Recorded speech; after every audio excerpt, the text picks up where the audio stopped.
Now's your chance to go one-on-one with me. I'm Randy Couture, so watch my videos and catch a clue. You might win a trip for a personal training session with me.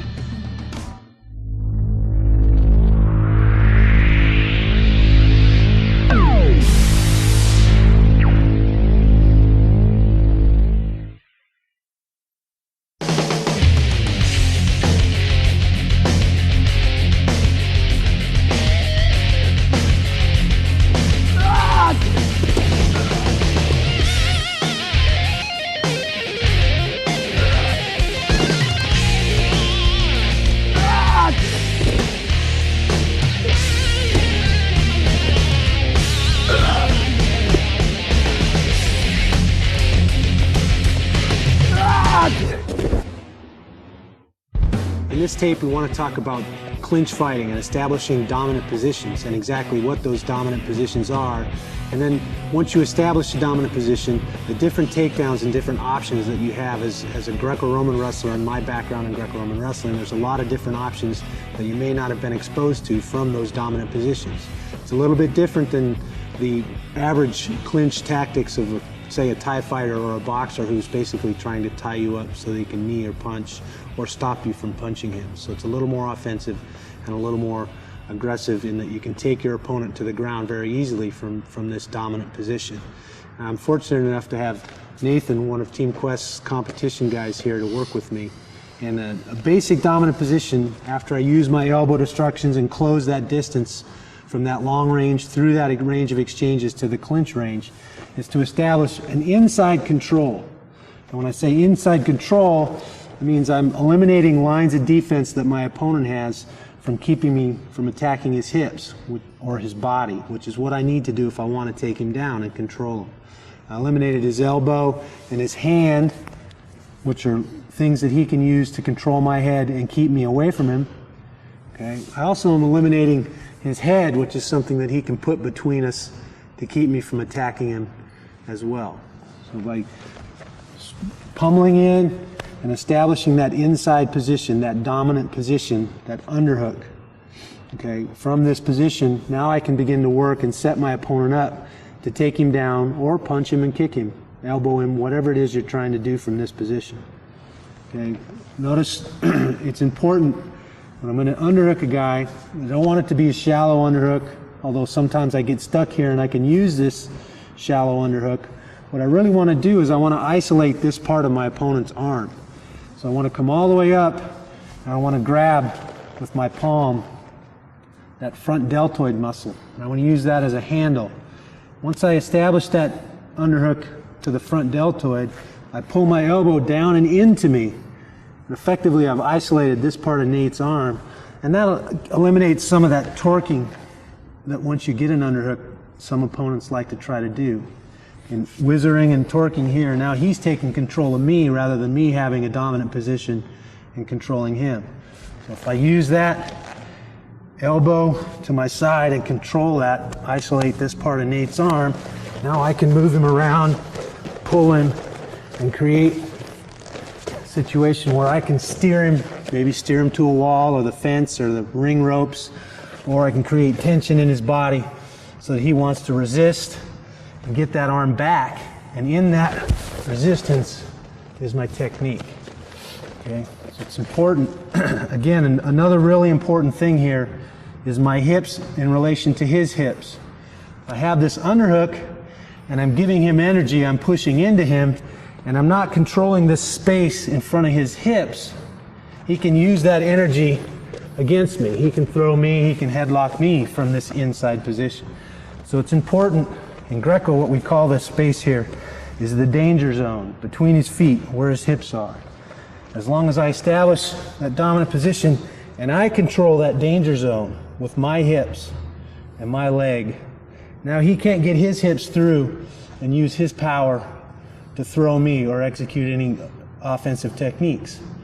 Okay, so I'm in effect here, chest to chest, my hips, and especially if I'm pushing, my hips inside here. And now I can move them, push them, and control them any way that I want, controlling that danger zone.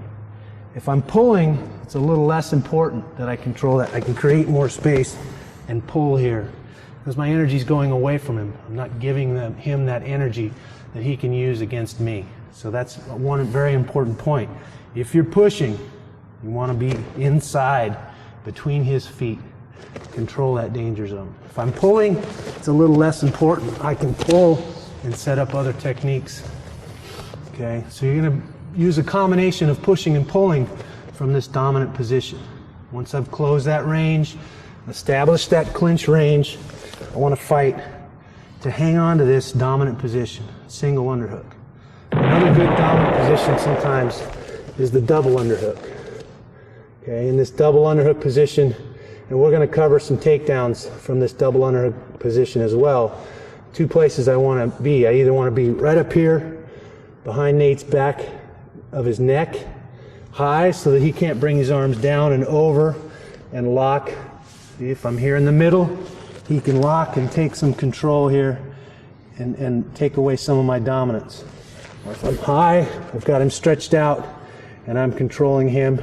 Again, I'm controlling that danger zone we talked about here. And now from this position, there's a lot of things that I can do. Another good place to put your hands is low, capturing my opponent's hips. And that, so you either want to be low here where I'm capturing his hips, or high here where I'm capturing his upper body and extending him. I don't want to be right in the middle of his back where he can wrap his arms over and take away some of that control. He could control my hips and throw me then, or twist and throw me down from that middle position. Okay?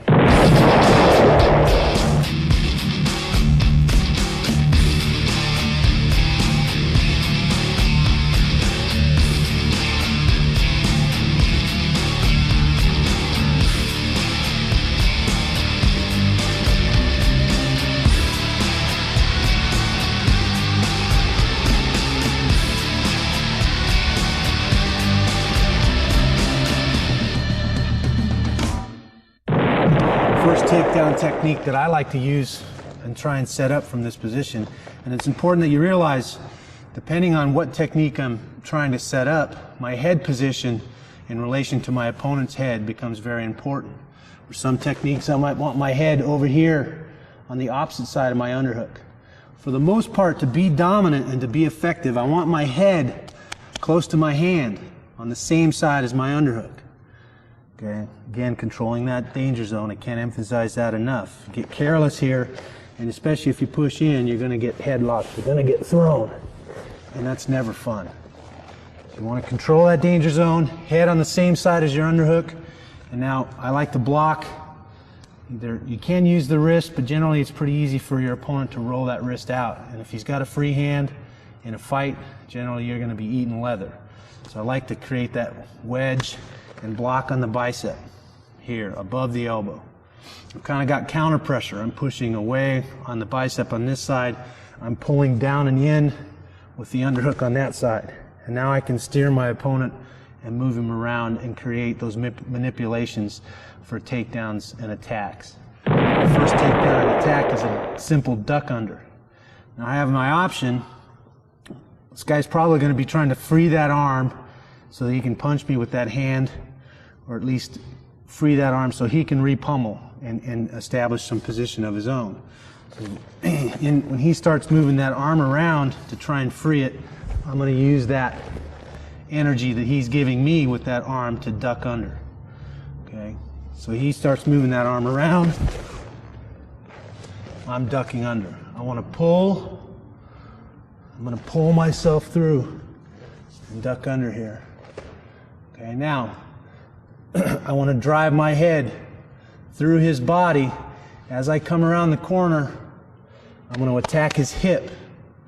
Okay, so I'll move him a little bit here. I duck under, and I'm going to come around the corner, driving my head into him here. Now he's going to get his Christmas goose a little early here, but it's important that I'm not picking up his leg, but I'm picking up his hips. Okay, I want to pick up his center, his hips. So again, I duck. I'm going to go elbow deep through and pick up his hips. Here. Again, Level change with the knees, not bending at the waist. Okay, it's important. All those little details make a huge difference in the success of your technique. So ducking here, coming right around the corner, head up and in, elbow deep. I want to capture his hip here. Now from here, I'm just exploding. I'm going to pull with this hand and rotate him to his shoulder and back. So I duck here. And I will put him right on the floor. Now obviously, he's my partner. I don't want to slam him. I don't want to drop him on the point of his shoulder and hurt him. But you can see in a fight situation that you can be pretty devastating from this duck under and body lock position. So again, ducking, hands coming around, elbow deep, pulling and twisting as I lift. And I come out in a nice, dominant, cross-side position once we hit the ground.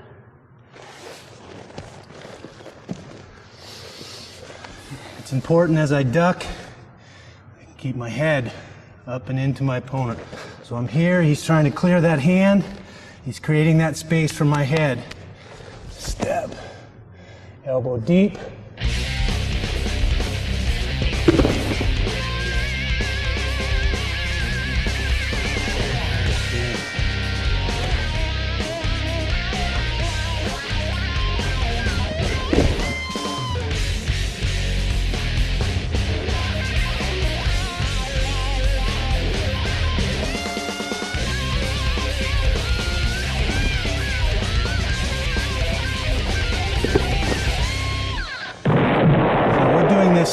Kind of by the numbers and stopping in position to emphasize the different positions, but in real time when you execute this technique it would be all one motion. It's very explosive and dynamic. It would look something like this. Nate's trying to hit me with that hand.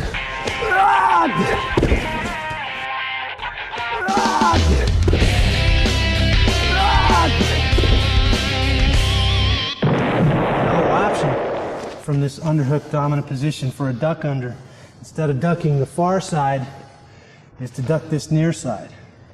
Again, I have control over this side of his body. I'm isolating that arm. I can easily raise my elbow and create space for my head on this near side. And then I would finish, once I execute that duck under to the near side, I would finish the same way. Okay. So again, maybe I'm going to pull and create that space. And I got a level change. Again, I don't want to bend at the waist. I want to bend at the knees. Level change, rotate my head through that hole I created. Come right up. My head again, driving up and into my opponent. I don't want to go around him so much, just go through him. Free hand, the underhook hand is going to free and come right up the back. Rather than be on his waist this time like we were for the other duck under, this hand is going to come out up here on the shoulder. I'm still going to use this to pull and create that rotation, that torque. I'm still going to capture his hip, just like we did before, not his leg. Okay, so I'm capturing that hip.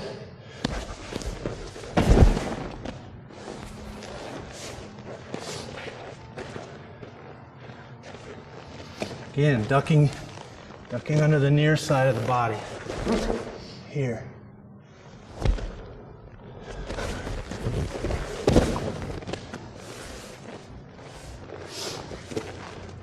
Pretty simple but effective technique. Another one of my favorite techniques from this dominant position, this single underhook, is a slide by. And in a real situation against a real resisting opponent, what's going to happen a lot of times is, again, I'm using this dominant position, controlling that danger zone, and creating tension in my opponent. I'm going to jack my underhook up and lean him over. Most people, when you push into them, their tendency is to push back. I'm predicting that by pushing into Nate, he's going to want to straighten up and push back. I'm counting on that, and I'm going to use that little prediction to execute this technique. Now, in this technique, I want to take my head across away from my underhook, because it's hard for me to slide by with my head clear over here. I've got to get through his skull to slide by and achieve the position that I want. So I'll cheat a little and I'll let my head come across to the opposite side of his body. And as I steer him up, I think of this as a big steering wheel.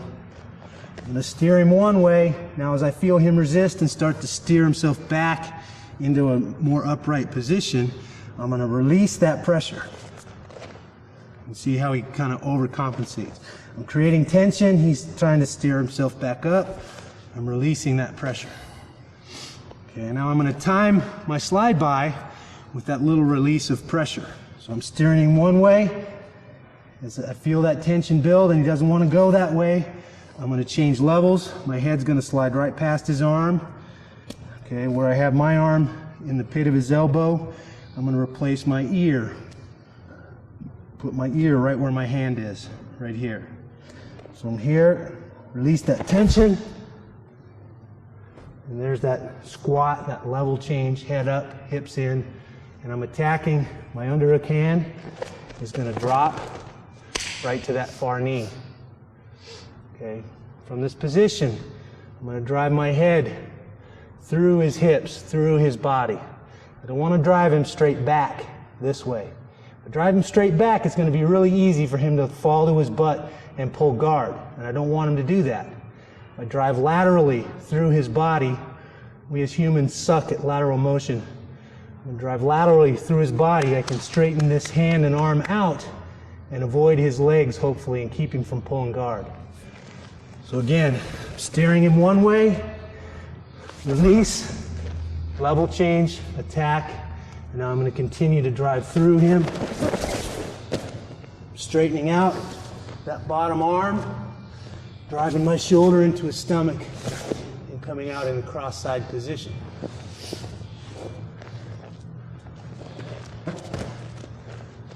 Steering him one way, head slides over, release that pressure, release, level change, lateral,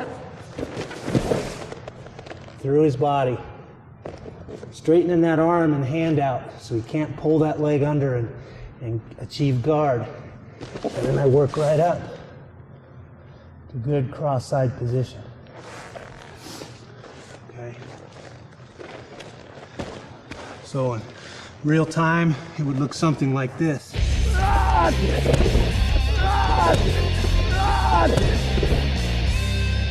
It's a good slide by. The nice thing about that slide by is you can use it when you've got a guy trapped against a wall or a cage or the ropes. So he's got his back against something solid. It's nice to steer him and slide by. Or you can do it right in the center of the ring. It doesn't matter. You can set it up in either place. Another nice, simple technique. And again, I emphasize simple in that if I miss the technique, if I don't get the technique, I'm not in a lot of danger. If I take a shot on somebody and I'm here and I screw the shot up, I'm underneath him. I'm carrying his weight. He can choke me. He can knee me. He can do a lot of things to me there. Where these are lower risk techniques in that if I miss my slide by and I don't get it, I'm really not in any danger. If I miss my duck under and he turns and faces me, I'm really not in any danger. I just missed the technique. I continue to fight and stay in a more neutral position. Low risk. It's really, really important. One thing I like to try to set up from this position, especially if we're in here tight and we're fighting for position, I'm looking for this lead leg. It's a simple foot sweep. And again, low risk is the key here. I'm pulling and circling my opponent. See how he moves his feet. Pull one way, he steps. Pull the other way, he steps. Again, that's something I can predict. That's where the art comes in this. I can predict and manipulate my opponent, make him step where I want him to step, make him move how I want him to move, or react how I want him to react. So I'm using my underhook, and I want him to step with that leg. In order to get him to step with that leg towards me, I need to move away from that leg, circle away. So as I circle away, here comes that leg. He steps to stay and keep me in front of him. As I see that leg move and come up, I'm just going to take my foot, the instep of my foot, and catch him right at the ankle. Okay? Pull, he steps, and there's my foot sweep. Very simple, Again, if I miss the technique, what have I lost? Not a whole lot. Still have good position. The worst thing that's going to happen is I'm going to kick him in the leg. Okay, so it's a good low risk attempt. You might get it, you might not. If you get the timing down, again, there's some timing involved in picking up this foot as it comes forward. Okay, pull. There's that foot right there. I'm pulling on that underhook, manipulating him, making him step. Pull. There's that foot. Pull, making him step. I'm looking for that foot as it comes around. Sweep. The idea is to catch that foot before he plants it on the ground again. Obviously, if he's got his weight on it, all I'm going to do is kick him in the leg. So as it moves from back there to up here, I want to catch it. And it goes down. Pretty simple foot sweep. Get that timing. Pulling on that underhook. Okay, so a real simple foot sweep. Another nice technique that I like to use from this dominant position is simply a high single leg. And all I'm going to do is, again, I want to make Nathan step towards me. So I want to circle away from that leg that I want to attack so that he has to step towards me. I'm just going to do a simple level change. I'm going to shrug this shoulder up over my head, almost like it's a shot put. I'm going to shot put that shoulder up. My blocking hand here is going to reach for the inside of Nathan's leg, and I'm going to change levels and squat to this position. What I want to do again is I don't want to pick up his leg. I want to pick up his hips. So I should let my lock slide right up into his groin, right up into his crotch, so that I'm picking up this near hip. So I'm moving him here. Again, heads up, hips are in, good, powerful, athletic position. Locked here. Once I get this locked, it doesn't matter what Nathan does. He can turn his hips and try and face me, okay, and resist. All I'm going to do is lift. My head's going to drive into his chest. My back leg here is going to cut the back of his thigh. And that counter pressure of my leg cutting back here and my head pushing here is going to topple Nathan over backwards. So I'm here. Okay, I lift and shrug him backwards here. This leg coming into the back of his thighs, my ear, my head, into his chest. Okay, again, really nice technique when you've got a guy trapped against the wall. I've got him trapped there. It's easy for me to adjust down and capture that near hip, that near single, high single leg. Here. Pop, lift. Take him right to the mat. Again, coming out in a good cross-side position, avoiding that guard or the necessity of passing that guard if I have to. I'm going to make him step, level change, here, lift, okay, drive the head, bring the knee. Now in real time, it would look something like this.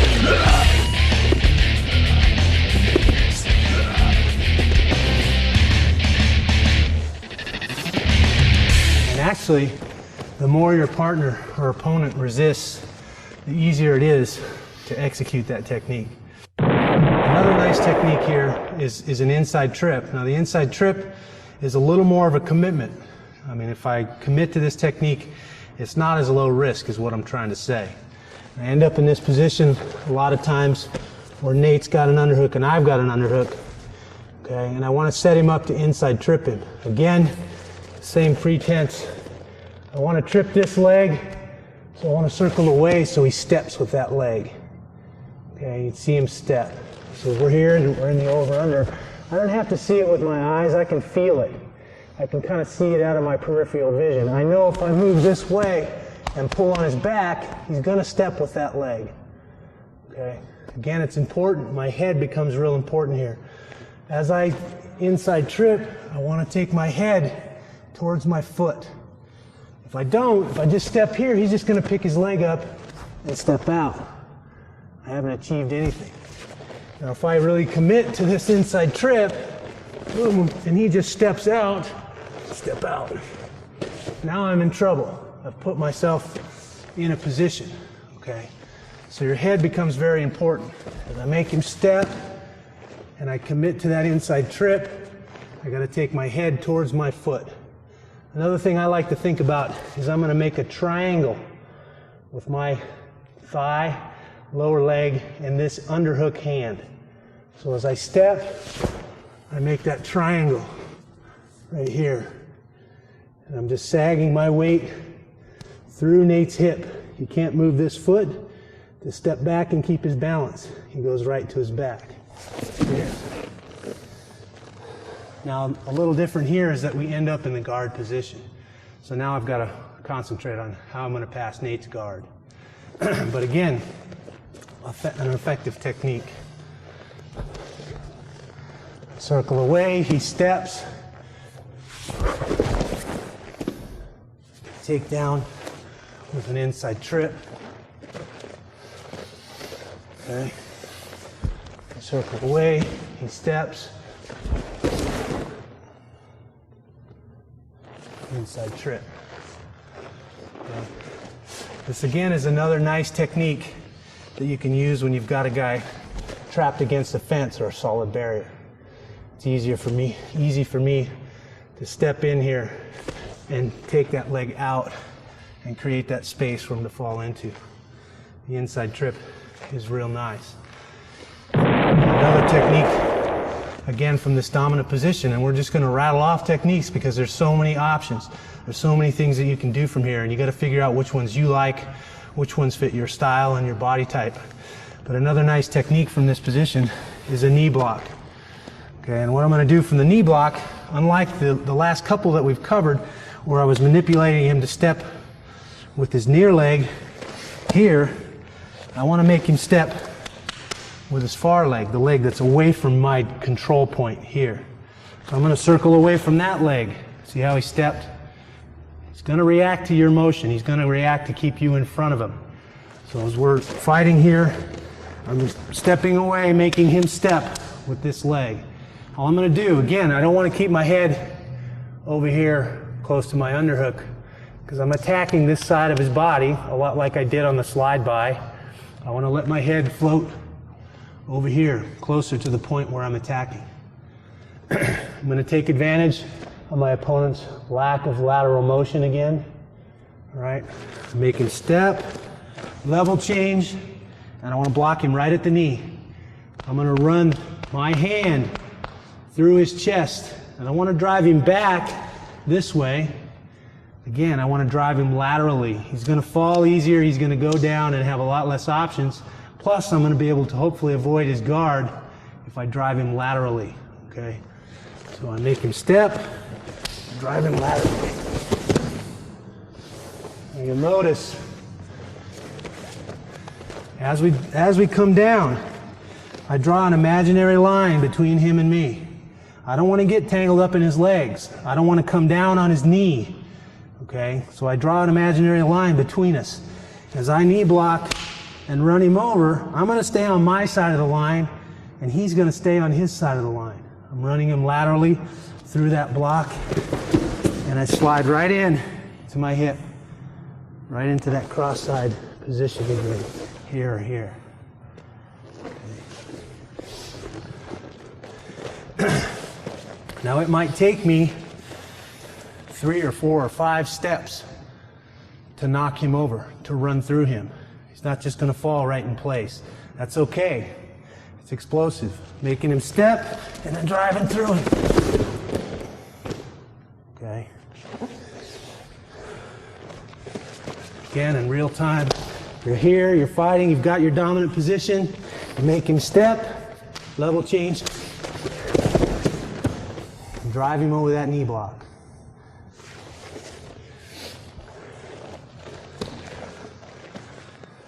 Okay, pretty simple. Again, low risk technique. If I miss it, I know right here if I'm going to get it.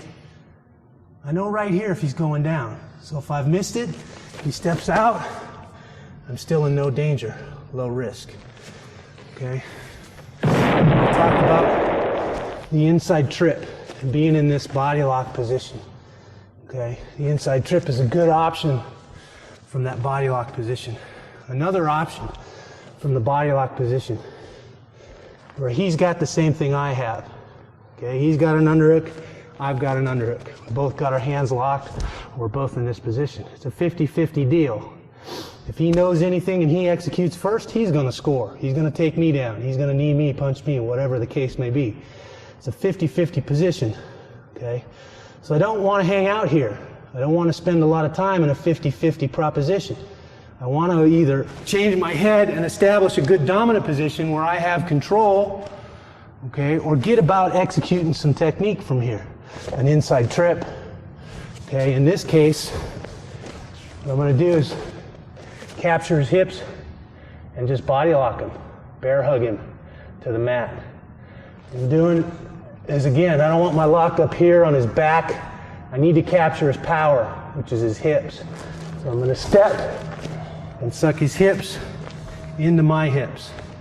As I do, I'm blocking. This foot's coming around. I'm digging my knee into the back of his knee. Okay, you can see how off balance he is already. I'm basically pushing his hips and upper body over his knee. Okay, but I'm using my legs and hips to do it. So we're here, 50-50 proposition. I'm going to suck his hips in, block that knee, and now as he starts to fall, I'm rotating my back leg around and replacing my initial knee that blocked his leg. I'm going here, here. Again, we come down right in that good cross-side position. So it would look something like this.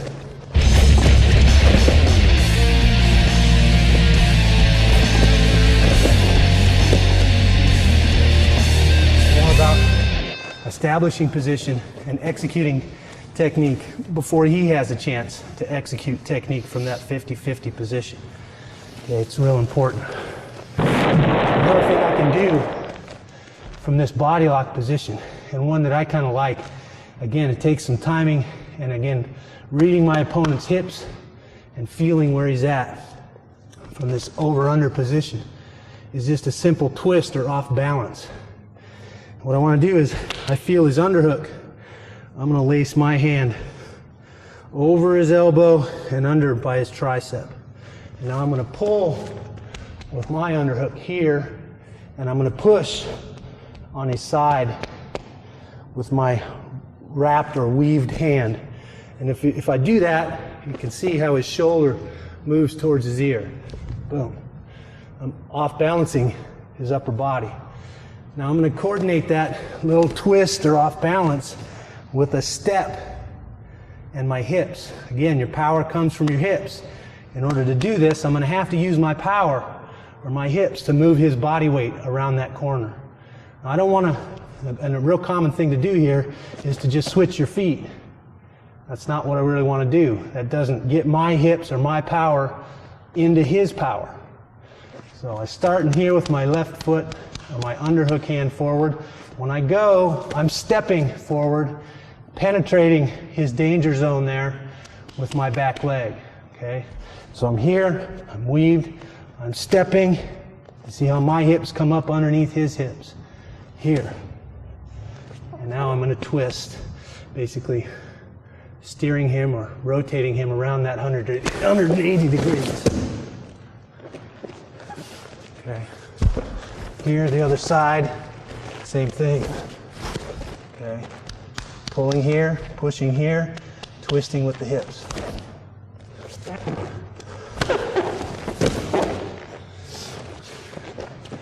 Again, some timing and resistance. Okay, the guy's feet will come right off the floor. If you explode and pop with this, he'll twist and rotate right to his back. All right, so stepping.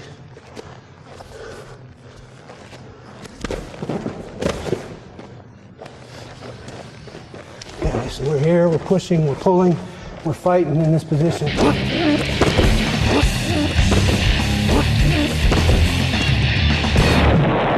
Same thing I can do from a double underhook position. Okay, again, locking high. Same rules apply. I got to use my hips, my power, if I'm going to twist him from that double underhook position. From here, I'm controlling with my hips, and now I can rotate a long ways this way, pivoting on my toes a lot faster than he can move his feet and keep his balance. Okay, from here, I step, I've loaded him on my hips, and now I'm going to twist back that way.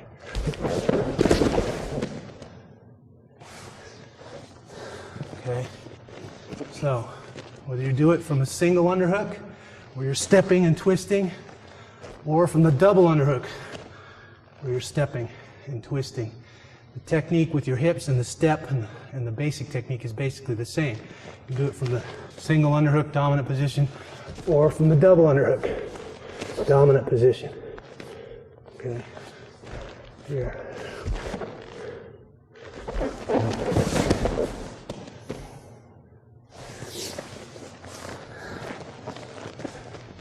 Same thing is true of the inside trip. In this double underhook position, all I need to do is circle away here. And I can inside trip from that double underhook dominant position.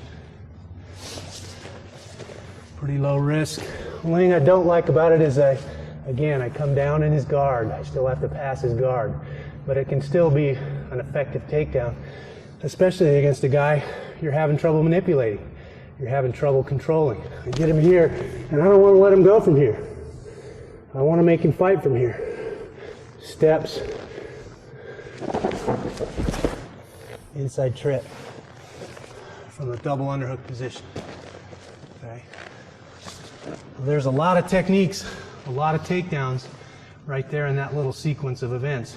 All off of this nice dominant position or this nice dominant position. So now the next time you achieve clinch range and you close that distance, you know there's a lot more to it if you establish this inside control and you manipulate your opponent. You control the danger zone, you make him move, you make him step one way or the other.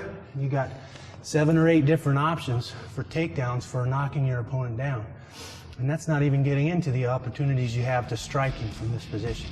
But that's a whole nother tape.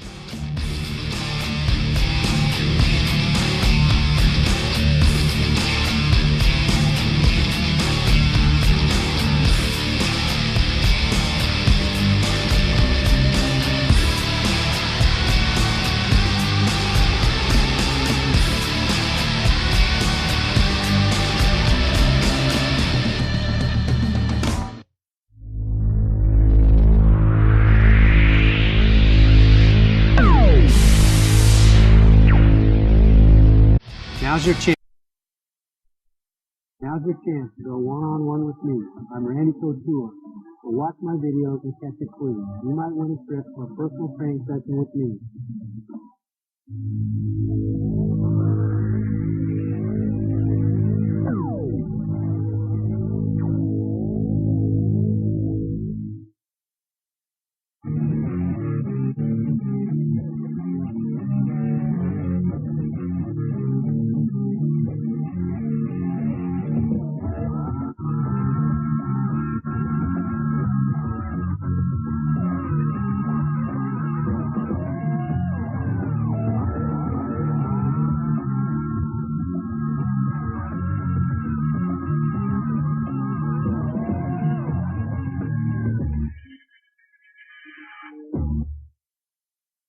You take the striking out of these events and you have a grappling competition.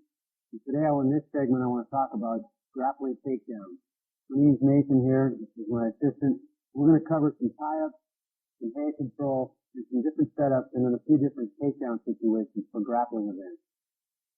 Now, the first thing you're going to realize when you're dealing with a grappling event is that your stance is going to change. I no longer have to worry and protect my head so much and worry about being kicked or punched.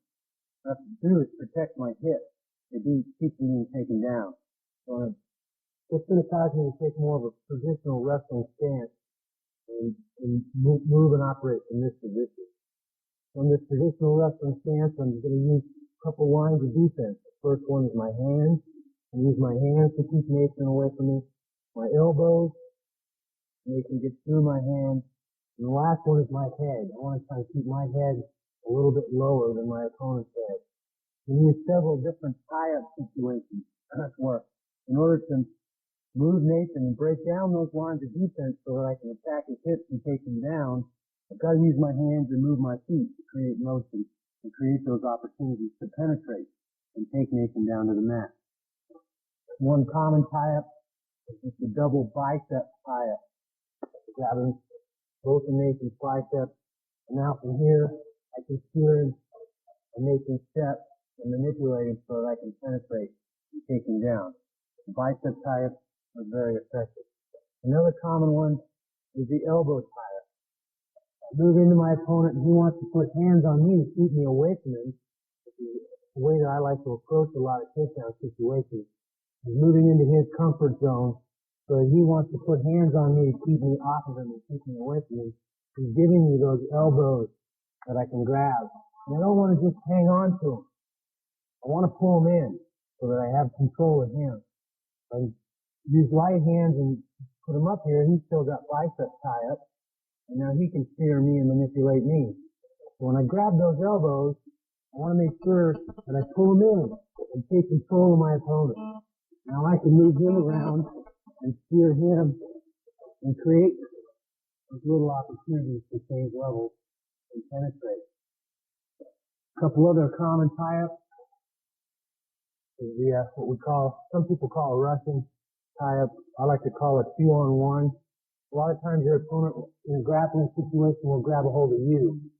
And he's giving me, in this instance, a chance for me to take his arm, grab two of my hands on one of his hands here, 2-on-1. From this 2-on-1 position, again, I can cause him to step, circle, and control, and move him around. I want to make that arm part of my body. Put his elbow in the center line of my body. I want to lock it out, shoulder pressure down on the top of his shoulders so that I can hold him here and move him around. I can put feet, do a lot of different takedowns from in this 2-on-1 position. The harder he tries to get his arm back, the more opportunities I'm going to have to change levels and penetrate. Another nice tie-up from this situation for grappling takedowns is the underhook. And a single underhook, again, I've effectively broken down those lines of defense. Nathan's hand and elbow are out of the way now. I've got free access to penetrate to his hips right here. My head position becomes very important in this underhook situation. If I give Nathan head position, even though I have a good control point in the underhook, still have to get through his cranium to get to his hips. So I need to make sure that I have good head position. Now I can move him around with that underhook and attack his hips, attack his legs. Okay. So those are 4 basic tie-up positions there. Bicep ties, elbow ties, 2-on-1, okay, and the underhook. From the biceps and the elbows, maybe it's going to be a combination of the two. May not be just both biceps or both elbows. Maybe it's going to be a bicep on one side and an elbow on the other side, or vice versa. I can use that to steer him around and again break down those lines of defense. His hands, his elbows, getting past his head so that I can penetrate to his body. A common tactic and drill that we use is a hand fight, what we call hand fighting in wrestling. And when we're both in our stance, we're both moving here, and we're just controlling this, moving, working for those tie-ups, see if I can get control of my opponent, make him step, and create openings so that I can attack or penetrate. And you just go around minute rounds or 2-minute rounds back and forth and just hand fight and work on those little manipulations and tie-ups back and forth. Both opponents going live so that it's realistic and you get an idea of what it takes to move your opponent, to control them, Very important. I'm going to put my hands on them, and I need to move my feet. If I put my hands on them and just stand here in front of them, nothing's going to happen. You're not forced to react to me. If I grab a hold of them and I create motion by moving my feet, he's got to step, he's got to move, and that's going to create opportunities for me to penetrate. Okay, those are the basic tie-ups, things that you're going to use to manipulate your opponent and create opportunities to take them down. Once you learn to use your hands and move your feet to create motion and create those opportunities, you need to find some setups. Create little manipulations where you can predict where your opponent's going to go, how he's going to react to certain hand fights in certain positions. One setup that I like to use a lot is casting an elbow. And all I'm looking for in a setup is that split-second opportunity that I can penetrate, get past those lines of defense, his hand, his elbow, and his head, and get to his body, his hip. And casting an elbow, it works real well from the bicep tie because you get into this little dance where I go to a bicep tie and then your opponent will rotate inside and wants to bicep tie himself. And so you get into this mode here where you're both hand fighting for that bicep tie, that inside control. You always want to have nice inside control.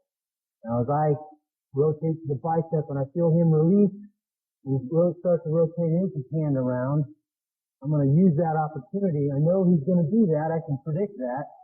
So if he releases and goes to rotate around, I'm just putting pressure on his elbow and passing it across in front of his body.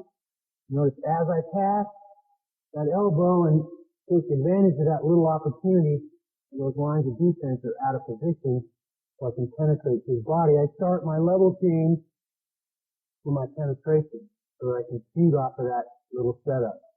So the elbow pass is a pretty effective way to set your opponent up, create that opportunity to penetrate and take him down. Another common setup that I like to use is an arm drag. Okay, and I can set up an arm drag in several different fashions. Just a standard arm drag drill is any time my opponent puts his hand on my body, I want to drag that across. And I'm just patting that hand down, catching it above the elbow, and pulling it across. And there again is that split-second opportunity for me to change level and penetrate to his body. Okay.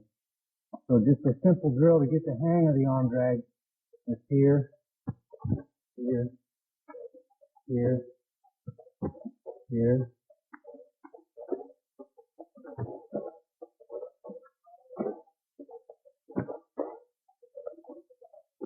And if you start to get more comfortable with that motion of dragging your opponent's arm, you want to start to add the level change and the penetration to that. So he puts it up, drag it across and penetrate.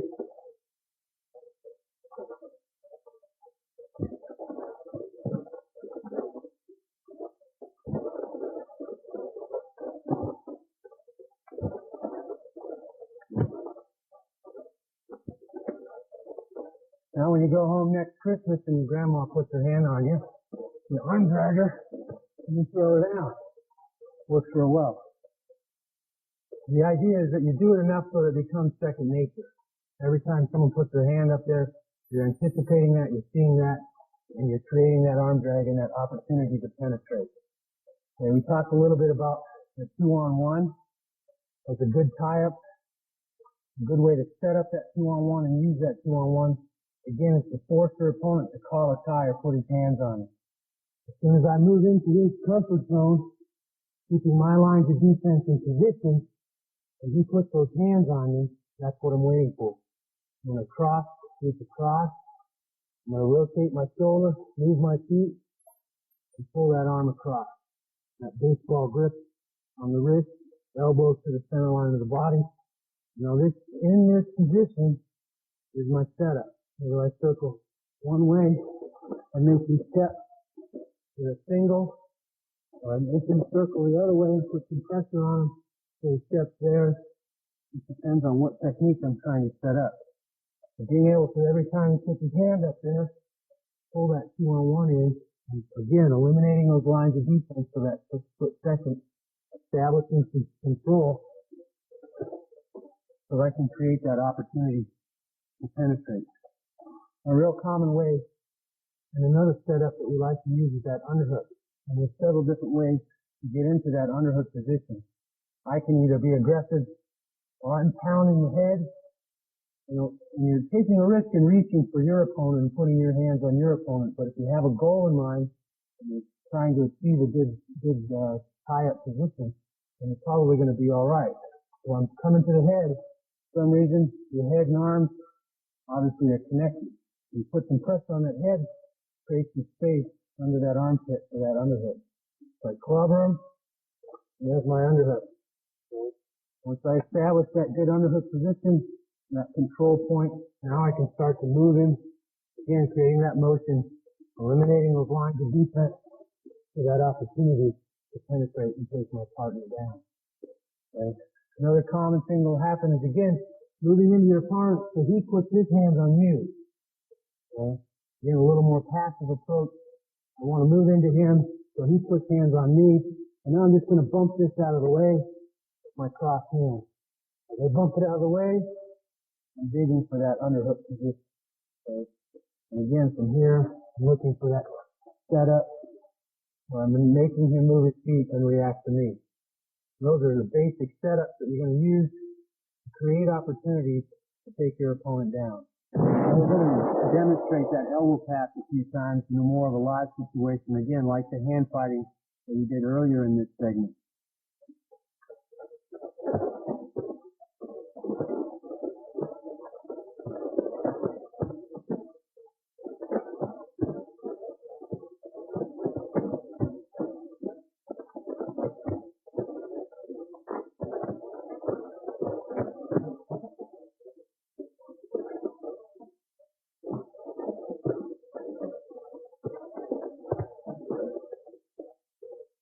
Another nice setup is just to simply snap your opponent's head.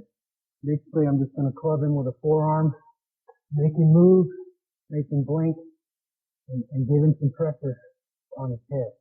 If we're in our stance, I'm going to club him on the head, get him to respond. His head bobs as we recover, and that's going to create that opportunity for me to penetrate off of that head snap.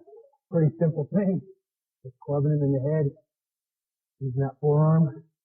I want to make sure when I reach for my opponent that I'm not reaching with that lead leg, the hand that's guarding that lead leg. It's not going to take him very long to realize that he's pretty close to that leg, and if I'm reaching my hands up here, he'll be able to attack that leg pretty simply.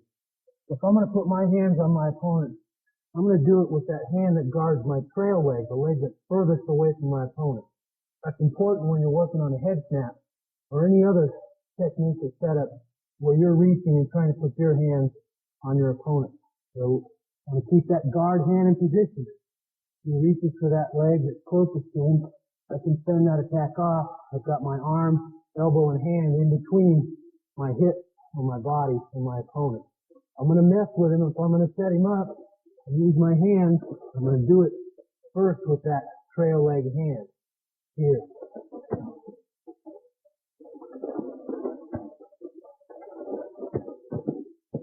Switch my grip or my stance, and I can switch hands.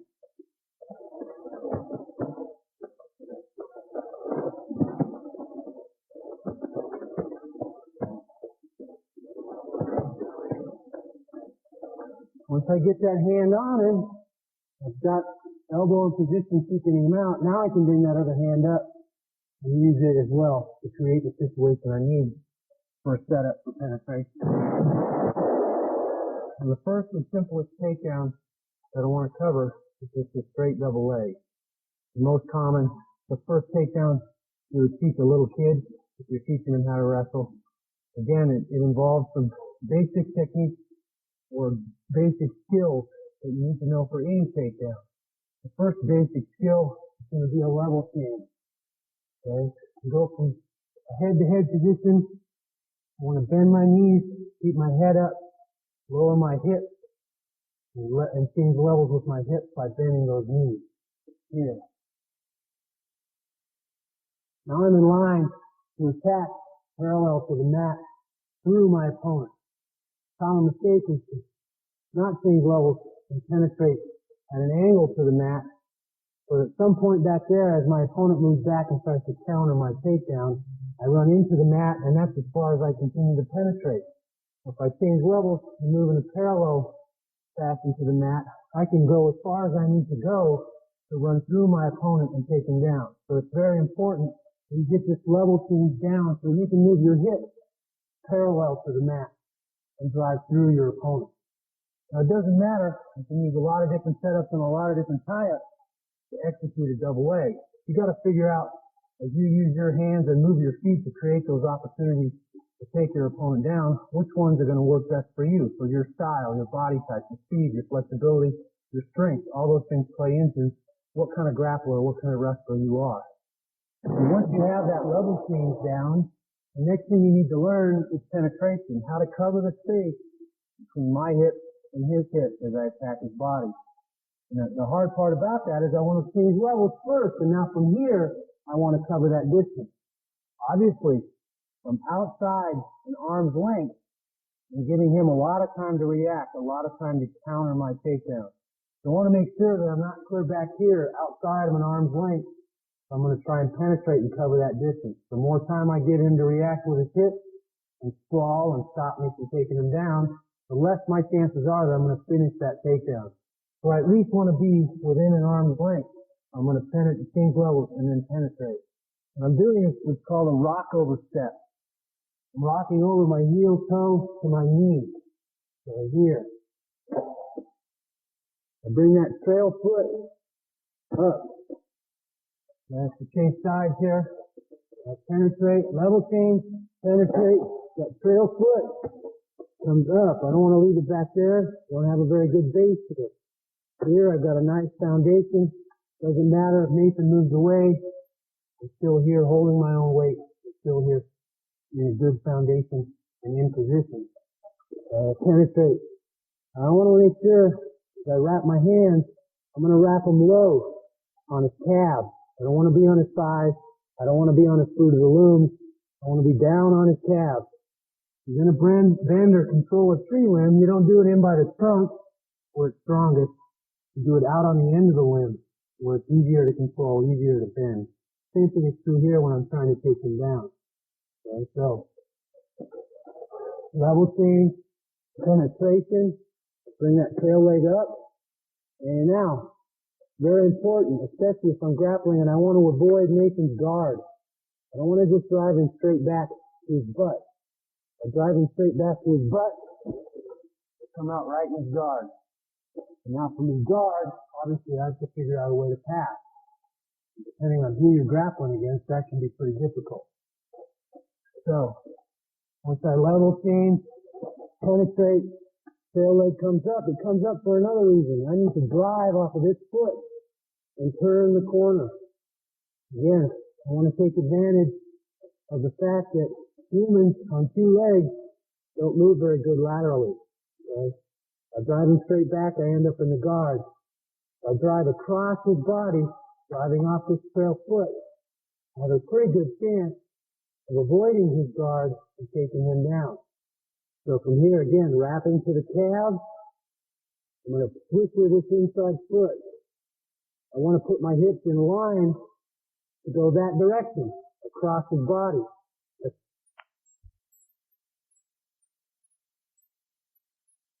And turn the corner. Okay? So I switch with that foot, drive off that outside foot, and now my hips are in line to go across his body. Exaggerate your head. I'm going to use my head to steer him to the mat. It's like an extra appendage, an extra arm, if you will. I'm using that head, looking the way I'm going, and steering him to the mat. Okay? So again, level change, penetration, tail legs up, twisting the inside foot, driving across his body, turning the corner. Okay. Now as I turn that corner, level change, penetration, tail leg comes up, inside knee pivot. I'm going to drive across his body. As I drive across, I'm steering to the mat with my head, this inside arm, And just straighten, put pressure on that leg. And that's going to allow me to pass this guard and stay out of his leg. And here. Now I can work up his body and achieve a good cross-side position. And that's very important. I've eliminated the need to fiddle around and be caught in his guard, being the risk of him submitting me, crawling up my back, looking for a triangle or an armbar. So again, as I drive across, I'm planting my shoulder right in the stomach, trying to pin his hips down. I want to make it hard for him to sprint, hard for him to create space to get this bottom leg through and around my waist. So I'm putting all my weight on his body. This arm is across his leg. It's straightening out. And you can't bring that leg in. And again, shrimp and get it around my waist. Alright? Here. Now I can bring this top leg in and look up. A good cross-side position. Anytime I can take my opponent down and eliminate the need for passing his guard, I'm one step ahead of the game. I'm in a much better position than I am having to pass his guard and worry about his opportunity to be offensive. So again, figure out what setup you're going to use. Is it going to be an elbow, bicep, or what? Make them step, move them. Level change, penetration, pivot, drive.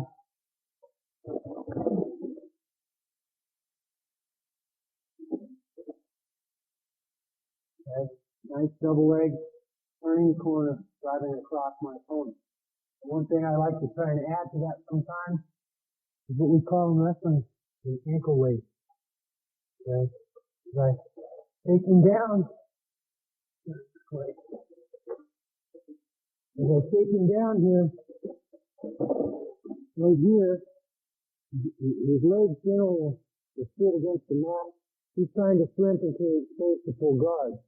What I notice as he does that is I can weave one arm over and under and tap his foot.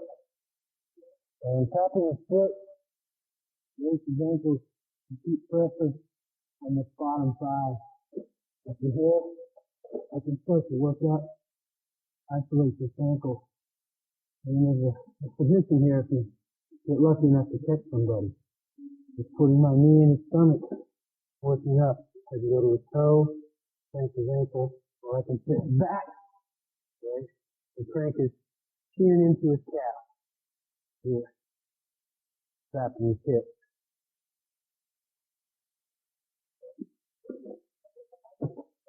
So, as you take your opponent down in that double leg, look for that ankle weight. A lot of times it's there, something you can pick up pretty easily.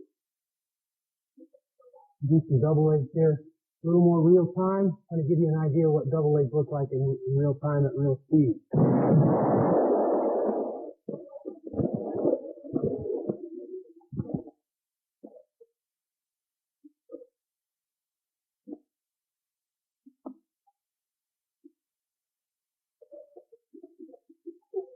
So, the double leg takedown from the ankle weight. Turn that corner, good level change, good penetration. Now, after you've mastered the double leg, rather than attack my opponent's whole body and attacking both legs at the same time, sometimes it's a lot easier to split him in half when we do, say, get half man and attack half of his body and then change off to the rest of his body, what we call a high crotch. And the high crotch is a very nice takedown. A lot of times, you master this takedown, you can whisper it in your partner's ear and tell him you're going to hit a high crotch, and it's still that hard to stop if you do it right. So what I want to do is, again, using the setup, we talked about using your hands, moving your feet. I like to execute my high crotch off of an elbow tie, or passing the elbow. From that elbow tie, I want to circle so that I create this half man situation. Instead of being head up, square to his hips and penetrating to a double leg, and shuffling my feet so that I'm half man. I'm going to attack one of his legs or half of his body instead of his whole body. The basic penetration is pretty close to the same. Still need that good level change, and I still need to rotate to that knee and that rock over step. I want to bring that knee down right by his foot, the leg that I'm attacking. Right here. Instead of wrapping and attacking both legs, I'm coming through his legs or in his crotch and wrapping to his calf on one leg. That trail foot still has to come up. Okay, so I'm here, double chain, penetration. I want my head up and my shoulder in here. Okay? As I penetrate, my head is up. I want my head down here. This is in good position. I can't carry much weight here because he's definitely going to sprawl and give me some resistance. Need to be up, good foundation.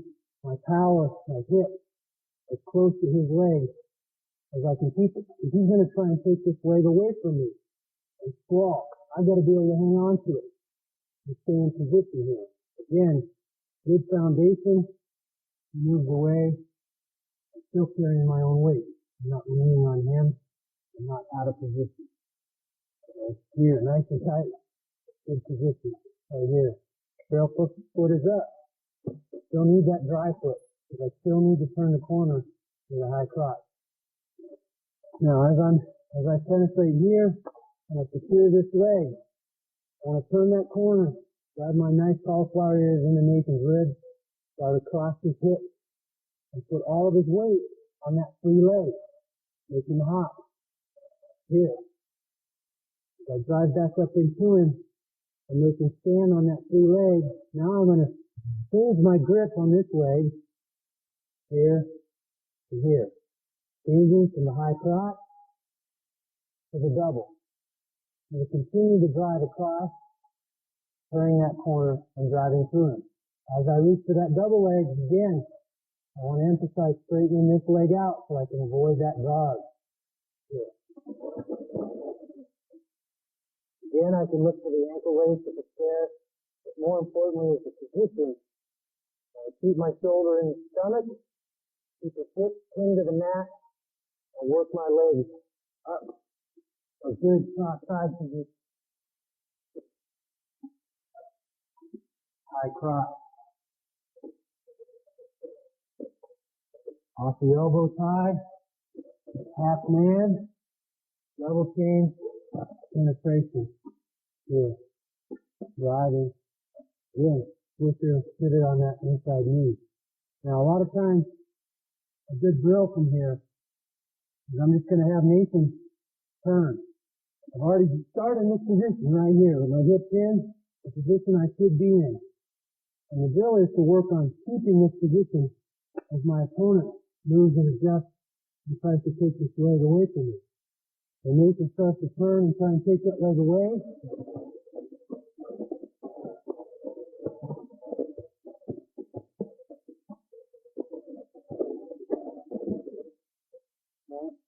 I pivot, turn, and stay in position so that I can bear his weight and finish that takedown. It's a very crucial point. I've done all the work. I moved him, I broke down his lines of defense, and I penetrated all the way in here. The hard part's done. Now I need to stay in position, drive through, and finish this takedown, score those points, take this guy down. Okay? You don't want to get this far and then allow this guy to take you out of position and take your takedown and your opportunity away from you. This is a very good drill. Get in here, have him spin. Go ahead.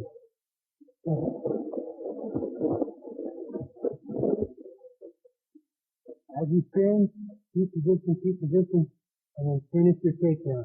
Turn that corner, drive across to that double leg. And a high crotch. Again, like I said, it's a great takedown because I'm only attacking half of his power instead of all of his power. I can use a lot of different setups and manipulations to set up that high crotch. I can do it from the bicep, I can do it from the elbow pass, and I can even do it from the 4-1. I can do it from the underhook. I'm moving in, using that underhook, coming under to that high crotch, driving across. Okay, so again, a good takedown. You can use a lot of different setups to achieve this takedown. What it will look like in real time is sort of like this.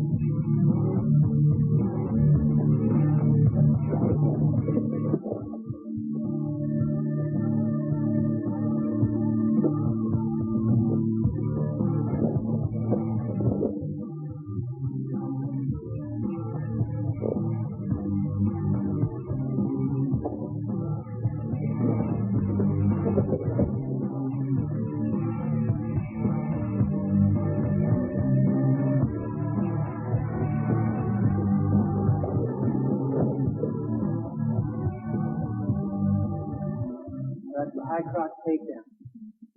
Once you've learned the high crotch, or what some people call a head outside single leg, transition now to the other side of the body because these two moves work in concert to go to the low single or the head inside single leg.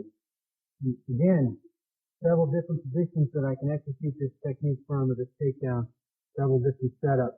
The easiest and the one I like the best is operating off of that elbow tie. Now, using that elbow tie and a bicep tie on the other side, I can circle away from the leg I want to attack. If I circle towards that leg, it's moving away from me. It's much harder for me to close that distance and get through that leg. I circle away from it. Now it's coming towards me. I plant that back foot to drive and penetrate, level change and penetrate. That leg is coming towards me. I close that distance to that leg a lot quicker. So use your tie-up. Move your feet to create those opportunities to penetrate. Now this penetration, the level change is exactly the same. I don't want to bend my knees and get down here with my hips so that I can penetrate to that leg. But the penetration step itself is a little bit different. Rather than split his body and attack here like we did for the high crotch of the double, and penetrating to the outside, my knee is going to come down right on the outside of his foot. Now I want to be careful. A common mistake is to want to sweep around the corner here. The shortest distance between 2 points is a straight line.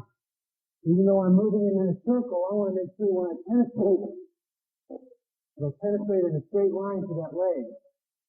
And it's very important. I start sweeping around that leg, giving him an opportunity to react and take that leg away from me and put myself out of position. I want to shoot straight through that leg. Circle away from it. Level change, penetrate. As I penetrate, and that knee comes down, I want to bring this hand around the back of his knee. I want to stay below his knee. I'm at his knee, when he sprawls, he can extend me and get me in trouble. Stay below his knee on his calf or lower ankle. Now, the knee is a weak link, a one-dimensional joint, and it only moves forwards and backwards like this. I put pressure on it laterally, connected to his hip, keeps him from being able to turn his hip and cover my head, and again, get me in that extended and troubled position. And here, I don't have much power, it's hard for me to finish. So I want to eliminate his ability to drop his hip and bring him down on the top of my head and sprawl. And I do that, I want to wrap my hand staying below his knee, down on his lower ankle. Okay? It's an important key. Again, level change, penetration. Now I'm going to throw this hand around. Imagine I'm punching a punching bag here from the back. And that's going to cause me to pivot from this knee. My head is going to stay inside of the thigh or knee. I want my head back here. I want to have good shoulder pressure laterally on that knee. Good. Okay. I'm pivoting to this angle. Power is in the front. Power is in the hip. I stay out here. In front is going to sprawl, and I'm going to be in trouble. Okay. If I pivot, all doing. If I pivot, I get this angle. It's much harder for him to put that power on my head and shoulders to get me extended. Okay. Much greater success. Much greater opportunity to finish that single leg and come out on top. Again, elbow tie, bicep tie, and spear, make a step. Okay. Circle away from the leg I want to attack. Level change. Penetration. Here. The angle across the body. Hand wrap below the knee. In this position right here. Now I can apply pressure to that. Force him to the mat. Probably not going to go all the way to his stomach. Probably some other things that he'll do that we'll cover. More often than not, as I shoot, he's going to respond by sprawling, trying to take that leg away from me. Okay? And here I penetrate, he sprawls, and he takes that leg away from me. I pivoted, and here, got that hand down by that ankle, not at the knee. If I go to the knee, you can take that foot away and see how the hips come over my head. I stay at the ankle, now his knee won't let him rotate his hips over my head. Alright, he tries to rotate his hips over my head and sprawl, his knee won't go. Won't allow it. Alright? I'm just going to continue to circle towards that ankle. When he comes to his knees, he's probably going to, more than likely, what a jiu-jitsu guy will do is circle the other way and bring that leg over the top to try and pull guard. What I want to do as soon as I get here, as soon as I get here, I want to change hands on this foot. If I stay here, he's going to try and spin the other way and take it the other way. He's going to try and spin the other way and take this leg away from me.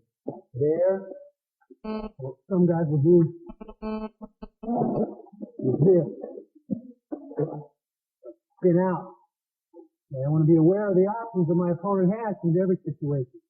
So when he's got that single leg, he changes hands, takes that hand to my foot, that frees up an initial penetration hand. And now if I spin out, I'm actually putting him right in behind me. Which is not where I want to be in that situation. So, important. As I penetrate, as soon as I'm here, change your hands on that ankle. And now I can drive across after both legs and work my way up to the big position. So, if you sprawl and go to both knees.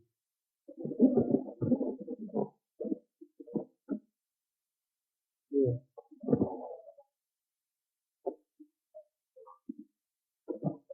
And even if I penetrate here, he goes to his knee, and he kicks that leg over the top, and pull guard.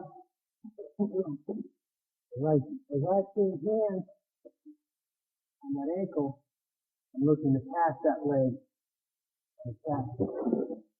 Again, it's a cross side. Worst case scenario, I end up in his guard.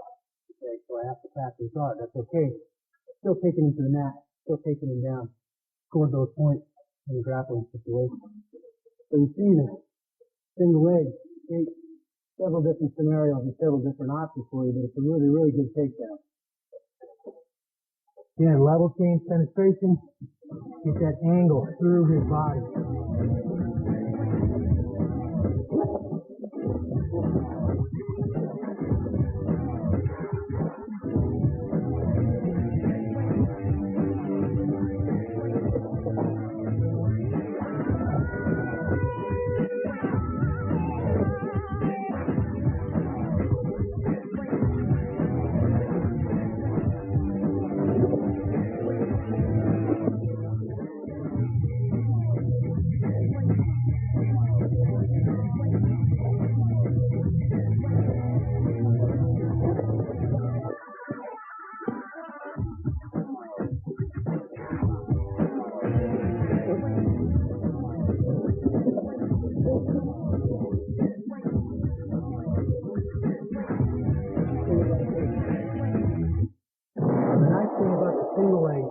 High cross is that the two moves work in concert together. As I establish a good tie-up or a good positioning, I move this way, and that foot doesn't come forward. It's not there for my single leg. My high cross is right there on the other side. So the two moves, one or the other, is usually always going to be there on one side or the other from the same stance. I change my stance, and my single leg becomes here, and my high crotch is over there. Again, I have to adjust to what leg my opponent leads versus which leg that I'd like to lead in a grappling situation, and decide which takedowns are going to work best for me against that opponent. Now, if I combine the two moves, the single leg and the high crotch, I come up with a knee tap, and it's a real effective move, kind of a split move. Looks kind of neat when you touch a guy's knee, you pop out on the other side, and the guy falls on his face. Okay. And again, if you have a good single leg and a good high crotch, this will be a pretty easy technique for you to pick up. Basically, what I'm doing is I'm touching like I'm going to execute a single leg, and I'm only doing this as a setup, and that I want him to react with his hips and start to sprawl. So as I move him and I touch that single leg and he starts to sprawl, now I'm going to finish with penetration just like I would on a high crotch, and I come out right behind my opponent. Really slick move. Takes some timing to get that timing down. It looks pretty dang fantastic when you hit that technique. So again, touch to the single, tapping that knee. As he reacts and takes that leg away from me so I can't single legging, and popping my head out that other side and that high crotch penetration. And then from here, I'm simply pivoting around the corner. And I want to take this knee with me as I pivot around the corner.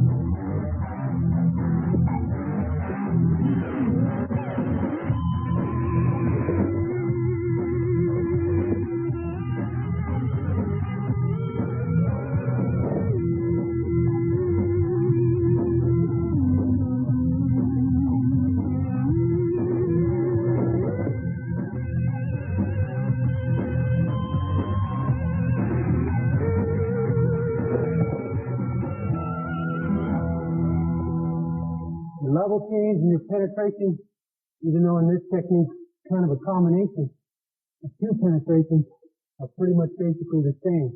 I'm starting with that single leg penetration, and I'm rotating to that high crotch penetration. And that combination makes it pretty difficult for the opponent to read what you're going to do. So again, you want to manipulate them, you want to move your feet, touch that knee, come out on the opposite side. Pretty fancy technique, but if you get the timing down real nice, it works a lot. Now you should be a master of takedowns, using your hands, moving your feet, using those tie-ups, and executing that double leg, that high crotch, that single leg, or tapping that knee and popping out the back side. And all of these takedowns are adaptable to the fight scene too, when you add the striking back into the equation. But they're great to learn when you eliminate that striking portion. You don't have to be worried about being punched in the face, and you can concentrate on the takedown technique.